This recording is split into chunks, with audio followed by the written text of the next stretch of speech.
Assalamualaikum warahmatullahi wabarakatuh. Perkenalkan, saya Nina Martiana.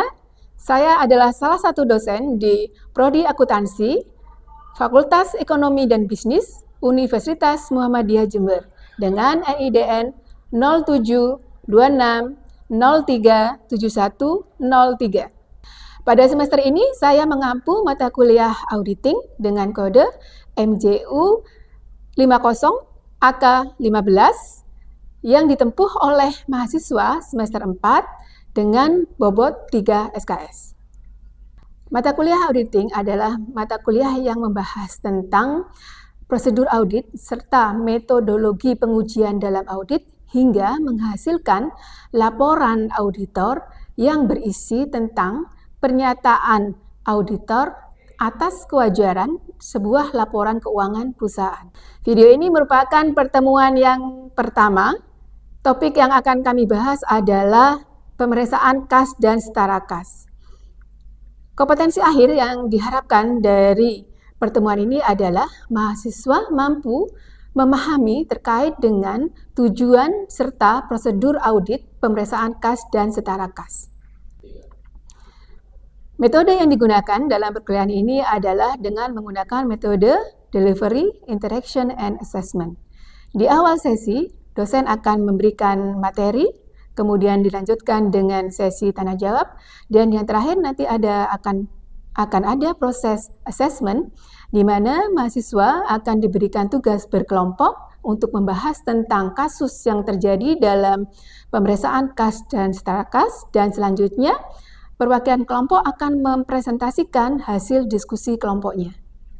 Media yang digunakan dalam perkuliahan ini adalah PPT, kemudian buku referensi, dan juga menggunakan e-learning. Berikut video perkuliahan kami di kelas.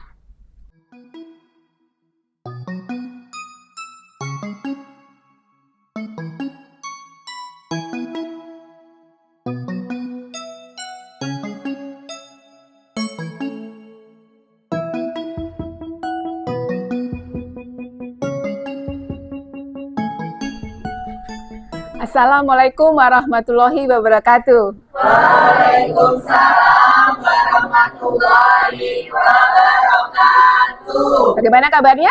Baik. Alhamdulillah. Semoga semuanya diberi kesehatan ya, sehingga kita bisa kuliah sampai akhir semester nanti. Oke, baik ya. Sebelum kita mulai perkuliahan, silahkan absen dulu ya, lewat barcode ya. Bisa saya tampilkan barcode-nya.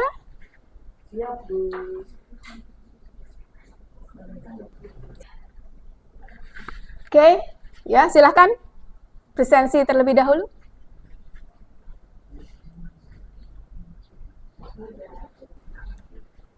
Baik, sebelum kita mulai perkuliahan, silahkan berdoa terlebih dahulu.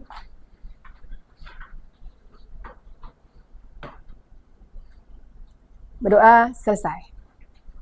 Mata kuliah auditing ini adalah mata kuliah ya yang membahas tentang prosedur audit ya, kemudian metodologi audit. Jadi kurang lebih bagaimana cara melakukan audit ya. Kalau di pengantar audit kita mempelajari tentang hal-hal yang berkaitan dengan auditnya, tapi kalau di auditing ya itu kita mempelajari tentang bagaimana cara melakukan auditnya ya. Nah, materi perdana di perkuliahan hari ini adalah pemeriksaan kas dan setara kas. Ya, tujuan dari pembelajaran ini adalah diharapkan setelah perkuliahan selesai, ya, mahasiswa, ya, adik-adik itu bisa memahami, ya, prosedur dan juga tujuan pemeriksaan kas dan setara kas. Ya. Nah, bagaimana mekanisme pembelajarannya pada siang hari ini? Ya, jadi nanti saya akan menyampaikan materi, ya, nanti kurang lebih paling lama itu antara 10-15 menit, ya. Kemudian nanti ada sesi tanya jawab, ya, sesi tanya jawab.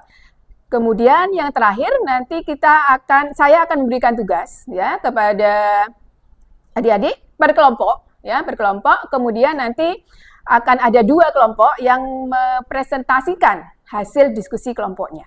Ya, jadi kurang lebih pembelajaran kita pada siang hari ini kurang lebih seperti itu ya. Jadi nanti saya akan memberikan materi, ya, kemudian nanti ada proses tanya jawab, dan yang terakhir adalah proses assessment, di mana kita mencoba untuk melihat sejauh mana pemahaman ya kita atas materi pada siang hari ini. Gitu ya. Oke, sebelum kita masuk ke materi, ada mungkin yang ditanyakan terkait dengan perkuliahan hari ini, metodenya? Belum, Bu. Oke, baik ya.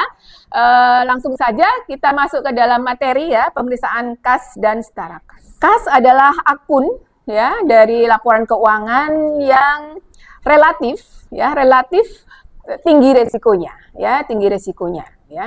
Di dalam materi ini nanti kita akan mempelajari beberapa hal ya terkait dengan pemeriksaan kas. Ya, jadi pada siang hari ini kita akan mempelajari 6 topik ya, 6 subtopik yaitu ya. Yang pertama nanti kita akan mempelajari tentang apa itu kas dan setara kas ya. Terus kemudian yang kedua kita akan membahas tentang risiko ya, risiko yang terkait dengan kas. Kemudian yang ketiga kita akan membahas tentang pengendalian untuk kasnya, pengendalian internalnya itu bagaimana.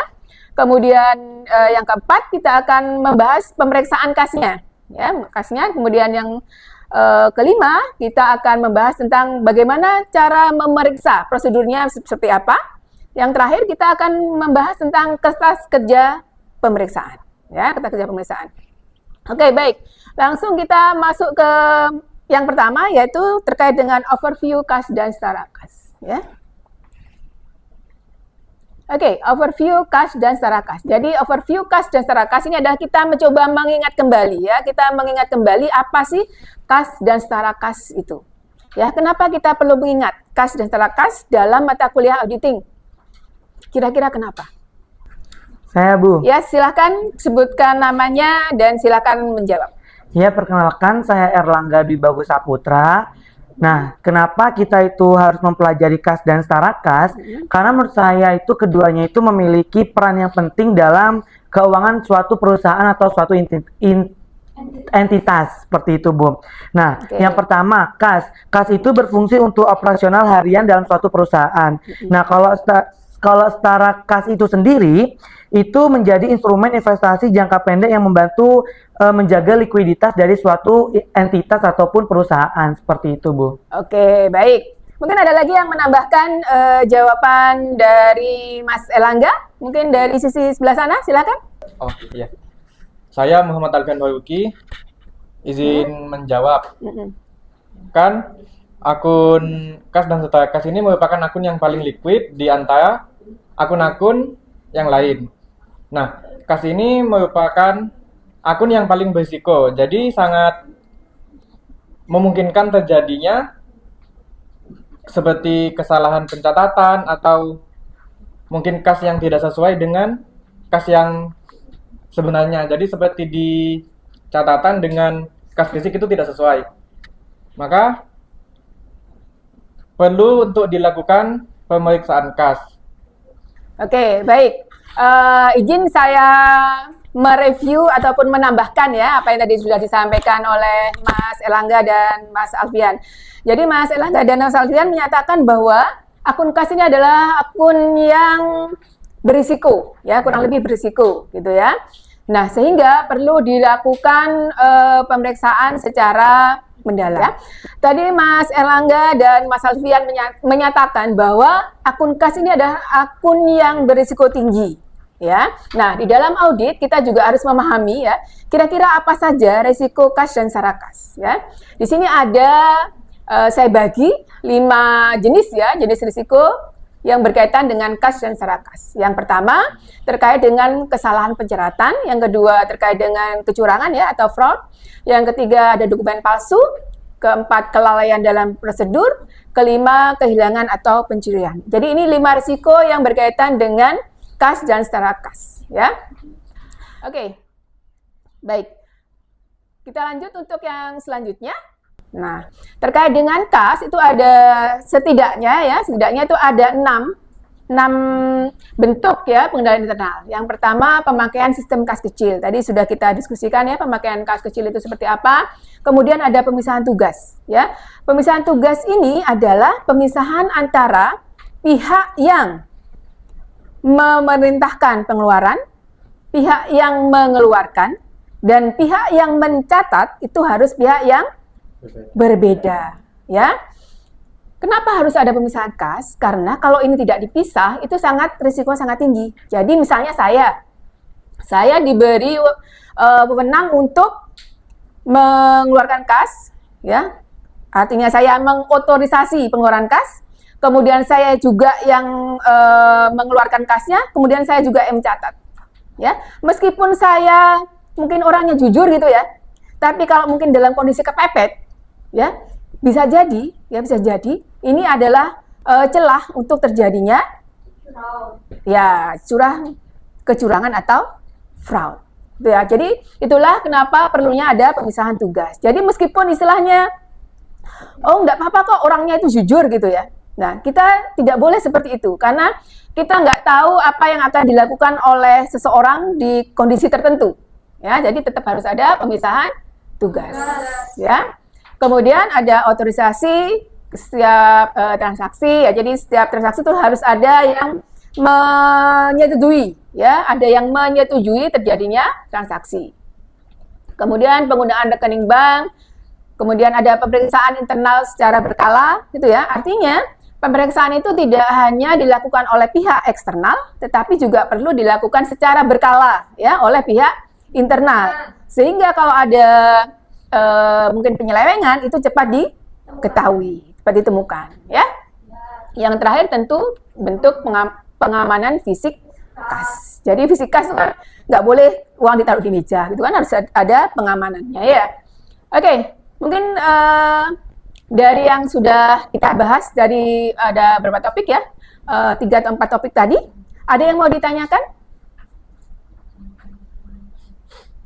Sebelum nanti kita ada sesi tanya jawab secara keseluruhan, mungkin dari yang sudah kita diskusikan, ada yang mau ditanyakan biar nggak lupa? Mungkin mau tanya apa? Nggak ada? Belum ya? Oke, kalau tidak ada, kita lanjutkan kembali ke sesi yang selanjutnya, topik yang selanjutnya.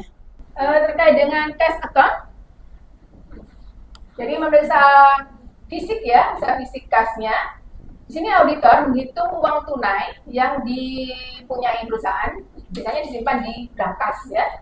Nah, poin yang penting di sini, poin yang paling penting adalah ini ya, penghitungan dilakukan mendadak ya untuk mencegah manipulasi kas. Artinya, kalau kita mau memeriksa kas, itu ya jangan bilang-bilang, saya mau memeriksa kas gitu ya. Jangan bilang-bilang. Kenapa? Karena nanti disiapkan dulu. Disiapkan, disesuaikan dengan catatannya. Gitu ya. Ini contohnya, contoh dari dokumentasi terkait dengan pembukuan kas kecil perusahaan ya. Ini contohnya biasanya bentuk kas kecil ya, buku perusahaan, ini punya perusahaan ya. Ini punya perusahaan, bentuknya seperti ini. Nah, kemudian ini kita apakan gitu ya, gitu ya. Ya, kemudian nah ini kira-kira langkahnya seperti ini ya. Dari kas kecil ya, buku kas kecil tadi ya, buku kas kecil lagi kita copy.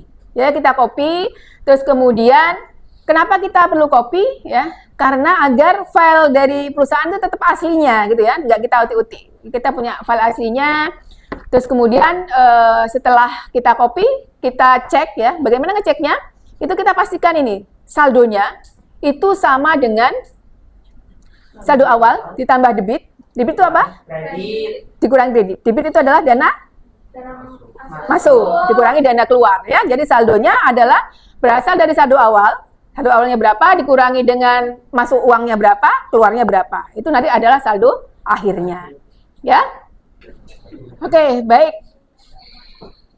Kita pada siang hari ini sudah membahas 6 topik ya. Jadi dari awal kita membahas overview dulu, overview terkait dengan kas dan setara kas. Kemudian kita mendiskusikan bersama terkait dengan resiko yang terkait dengan kas setara kas ya. Terus kemudian kita juga sudah membahas terkait dengan pengendalian internal ya.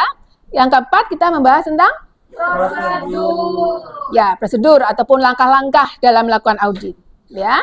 Kemudian yang kelima, kita membahas tentang Kertas kerja. sebenarnya ada yang kurang ya, kayak 6 tadi ya. Iya. Jadi awalnya sebelum prosedur itu adalah kita membahas tentang pemeriksaan kas itu apa sih sebenarnya itu ya. Baru masuk ke dalam prosedur. Nah, yang terakhir itu adalah kertas kerja sebagai bentuk dokumentasi atas langkah-langkah yang sudah kita lakukan. Ya, jadi jangan sampai sudah melakukan prosedur audit tapi nggak ada buktinya. Nanti kita bisa kerja 2 kali. Ya, misalnya sudah melakukan kas opnam, ya lupa nggak didokumentasikan misalnya. Gitu ya, kita harus melakukan kas opnam kembali. Gitu ya. Jadi itu kurang lebih yang bisa kita diskusikan pada siang hari ini. Ya. Nah, kemudian selanjutnya kita sudah membahas 6 subtopik tadi ya. Saya yakin pasti ada yang bertanya-tanya ini. Apa sih ini, apa sih itu ya. Nah, sekarang ini sesinya adalah untuk bertanya. Jadi seperti di gambar ini ya, kayaknya ada yang di kepalanya tuh ada yang bertanya-tanya gitu ya. Silakan. Mungkin ada yang bertanya. Saya Bu. Oke, silakan. Sebutkan namanya dulu. Izin bertanya, nama saya Maulida Azizatul Maula. Misal dalam suatu perusahaan itu pengendalian internalnya sudah baik, apakah ada faktor lain yang dapat membuat efektivitas pengendalian internalnya itu terganggu? Makasih. Oke, baik. Jadi kalau secara logikanya itu kan pasti berjalan efektif ya. Tapi apakah pasti kalau pengendalian internalnya bagus, pasti akan berjalan efektif? Kalau menurut pendapat saya, belum tentu. Kenapa?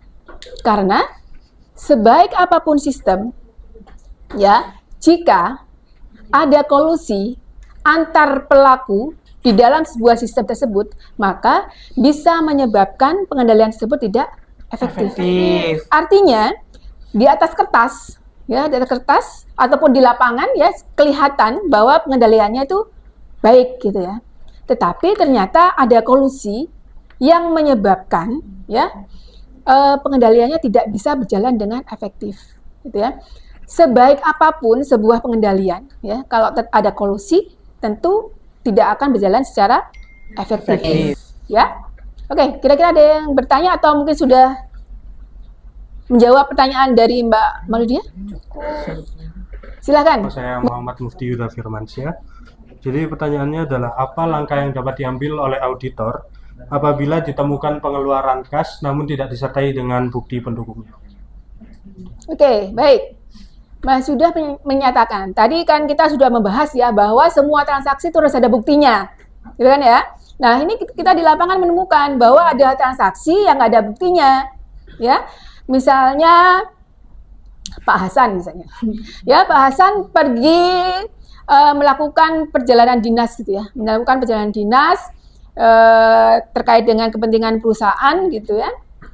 Dia menggunakan pesawat terbang gitu ya, pesawat terbang, beli tiket dan segala macam. Ternyata tiketnya ini mungkin entah hilang atau mungkin terselip gitu ya. Artinya kita nggak tahu apakah memang Pak Hasan ini pergi dengan pesawat terbang atau tidak gitu kan. Mungkin Pak Hasannya berani bersumpah ya saya benar pakai pesawat gitu ya. Apa naik pesawat atau naik bis gitu ya. Nah, dia bersumpah bahwa dia naik pesawat. Tapi kan kita nggak bisa percaya saja pada pernyataan Pak Hasan. Nah, dalam kondisi ini apa yang bisa dilakukan oleh auditor? Apa kira-kira? Meriksa. Bisa bertanya ke Pak Hasan, oke? Pak Hasan, oke. Ya, oke bisa bertanya ke Pak Hasan. Mungkin bisa bertanya ke Pak Hasan. Pak Hasan beli tiketnya di mana? Gitu ya. Di agen mana, di travel mana gitu ya. Nah, kita bisa melakukan konfirmasi ke travelnya. Apakah benar Pak Hasan beli tiket perjalanan misalnya ke Jakarta pada tanggal sekian pakai pesawat ini gitu ya. Nah, kalau misalnya travelnya menyatakan bahwa oh iya benar Pak Hasan beli tiket di sini gitu ya. Oke, masalah tiket selesai. Tapi kan belum tentu dia beli tiket dia pergi ke sana kan? Ya. Bisa saja dia tidak pergi karena nggak ada boarding pass-nya dan segala macam gitu ya. Nah, bagaimana kita bisa memastikan bahwa dia pergi ke tujuan? Kembali lagi kita mungkin bisa tanya ke perusahaan yang dituju misalnya ya. Kita bisa konfirmasi. Apa benar Pak Hasan tanggal sekian jam sekian datang ke sini untuk mengkonfirmasi apa gitu. Kita bisa bertanya gitu ya. Sekarang saya ingin tahu sejauh mana adik-adik ini memahami tentang apa yang sudah kita diskusikan, ya. Jadi di sesi assessment ini nanti akan ada tugas, ya. Tugasnya berkelompok, ya. Berkelompoknya nanti mungkin sesuai dengan tempat duduk saja, ya. Sesuai dengan tempat duduk saja. Jadi satu kelompok ada 3 orang, ya, 3 orang. Kemudian nanti silahkan dikerjakan kurang lebih 10 menit. 10 menit sudah cukup menurut saya, ya, nggak terlalu sulit assessmentnya, ya. Kemudian nanti akan ada yang mempresentasikan atau memberikan penjelasan, ya, atas tugas tersebut. Di depan, ya, presentasinya, ya, gantian. Pertanyaannya kurang lebih begini. Jadi auditor pada saat melakukan audit, dia menemukan kondisi di mana dia mengetahui adanya lapping, ya. Lapping itu adalah penggunaan uang perusahaan untuk kepentingan pribadi, ya. Dari mana uangnya? Jadi misalnya ada pelanggan yang membayar, uangnya dipakai dulu, tidak dicatat, ya. Kemudian begitu ada pembayaran berikutnya, baru pembayaran yang pertama tadi dicatat dengan pembayaran yang kedua. Itu namanya lapping, jadi menutupi. Itu, ya, itu kurang lebih, ya, lapping itu seperti itu. Nah, silahkan dikerjakan berkelompok, ya, silahkan berdiskusi kelompok di samping-sampingnya dalam waktu kurang lebih 10 menit, ya. Oke, baik. Silahkan dikerjakan 10 menit.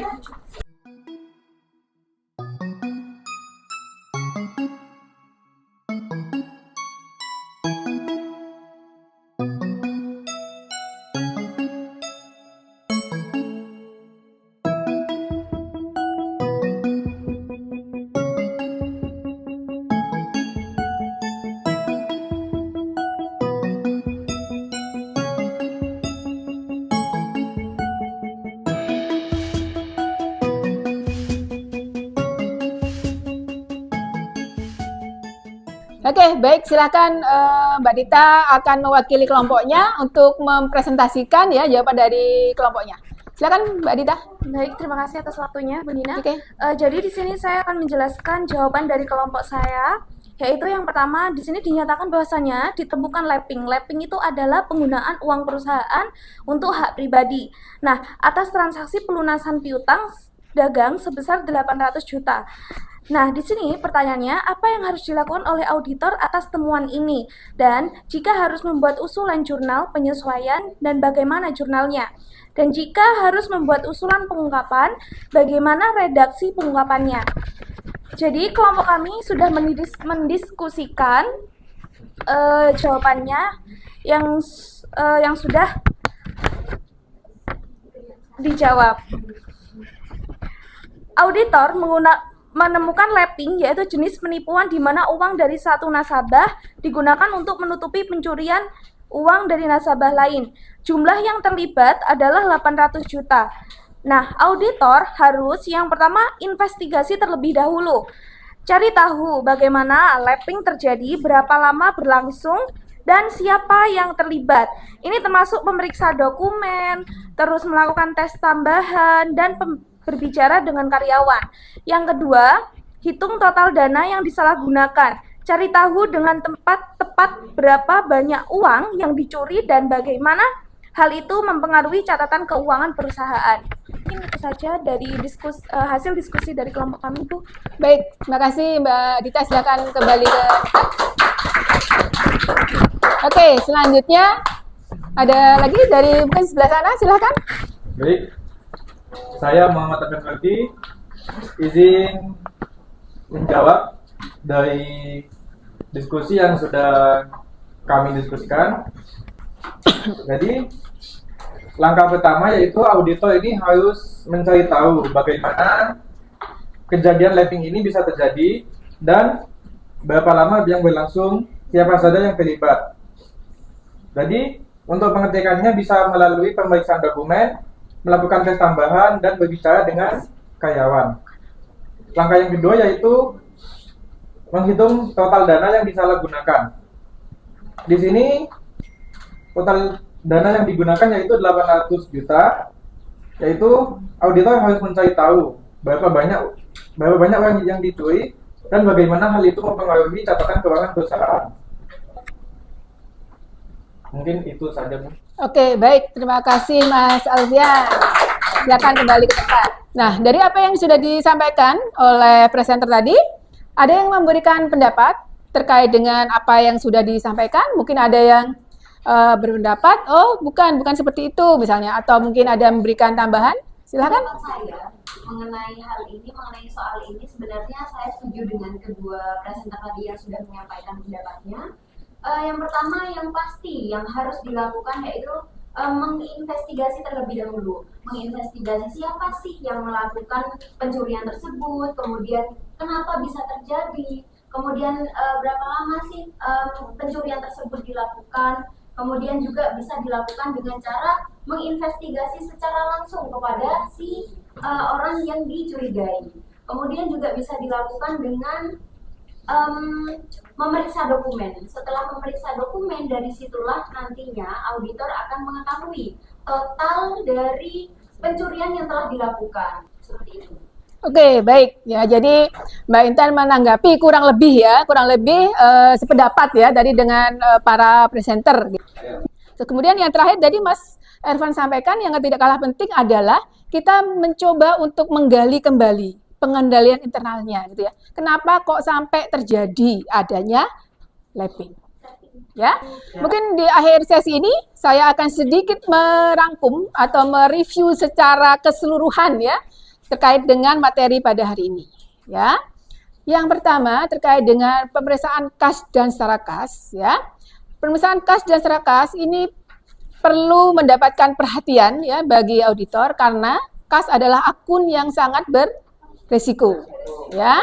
Semua prosedur ya terkait dengan pemeriksaan itu harus ada dokumentasinya di dalam kertas kerja pemeriksaan, ya. Kembali lagi. Untuk lebih detailnya, silahkan dibaca-baca kembali di buku referensi ataupun di jurnal, di artikel, ya, terkait dengan pemeriksaan kas dan secara kas. Minggu depan kita masuk ke materi yang kedua, ya, materi yang kedua terkait pemeriksaan juga. Kita masuk ke pemeriksaan akun selanjutnya, itu adalah pemeriksaan akun piutang, ya, pemeriksaan akun piutang. Nah, untuk mempersiapkan pertemuan minggu depan. Saya harapkan adik-adik sudah membaca-baca terkait dengan pemeriksaan piutang. Kemudian saya mohon maaf juga atas segala kekurangan saya dalam menyampaikan materi ataupun menjawab pertanyaan. Ya, oke, baik, izin saya akhiri untuk pertemuan pada siang hari ini. Kita ucapkan hamdalah bersama-sama. Alhamdulillah, birabbil alamin. Wassalamualaikum warahmatullahi wabarakatuh. Waalaikumsalam warahmatullahi wabarakatuh.